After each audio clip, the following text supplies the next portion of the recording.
শেষ ওভারের বোলিং ব্যর্থতায় ডুবে গেছে কলকাতা নাইট রাইডার্স। যখন শেষ 6 বলে লখনৌ সুপার জায়ান্টের জয়ের জন্য প্রয়োজন 14 রান, তখন একজন ডেড ওভার স্পেশালিস্টকে যেন ভীষণভাবে মিস করেছে কেকেআর।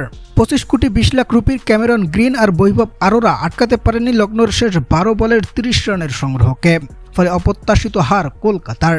প্রদর্শক, শেষ 12 বলে যখন লখনৌ সুপার জায়ান্টের প্রয়োজন ছিল 30 রান, তখন বোলিং প্রান্তে কেকেআরের সবচেয়ে দামি ক্রিকেটার ক্যামেরন গ্রিন। আর গ্রিন বোলিংয়ে এসেই প্রথম 3 বলে দিয়ে বসেন 16 রান।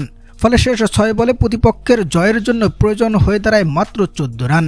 আর এ সময় লখনৌর ব্যাটিং প্রান্তে দাঁড়িয়েছিলেন 21 বছর বয়সী তরুণ এক ফিনিশার মুকুল চৌধুরী, যেখানে বৈভব আরোরার করা প্রথম ডেলিভারিতেই হাঁকিয়ে বসেন বিশাল এক ছক্কা।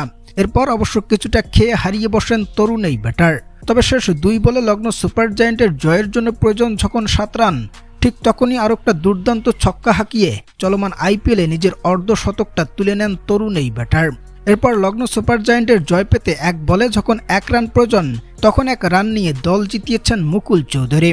তরুণ এই ব্যাটারের অবিশ্বাস্য ব্যাটিংয়ে 3 উইকেটের ব্যবধানে জয় পায় লখনৌ সুপার জায়ান্ট। যেখানে ডেড ওভারে একজন যোগ্য বোলারের অভাবটা যেন হারে হারে টের পেয়েছে কলকাতা নাইট রাইডার্স।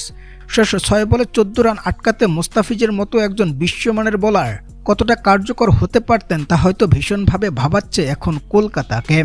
যেখানে লখনৌ সুপার জায়ান্টের সেই অপরাজিত মুকুল চৌধুরী 200 স্ট্রাইক রেটে ব্যাটিং করে মাত্র 27 বলে খেলেছেন 54 রানের দুর্দান্ত একটা ইনিংস, যেখানে ছিল 2টা 4 এবং 7টা ছক্কা। ম্যাচের শেষ সময় এসে কি তাণ্ডবীয় ব্যাটিংটাই করেছেন মুকুল চৌধুরী। এক ম্যাচেই যেন বিশ্ব মঞ্চে নিজের পরিচয়টা স্পষ্ট করেছেন তিনি। কলকাতার জয় পাওয়ার ম্যাচটায় তার এমন অবিশ্বাস্য ব্যাটিং মনে রাখবে ক্যামেরন গ্রিন ও বৈভব আরোরার মতো বোলাররা।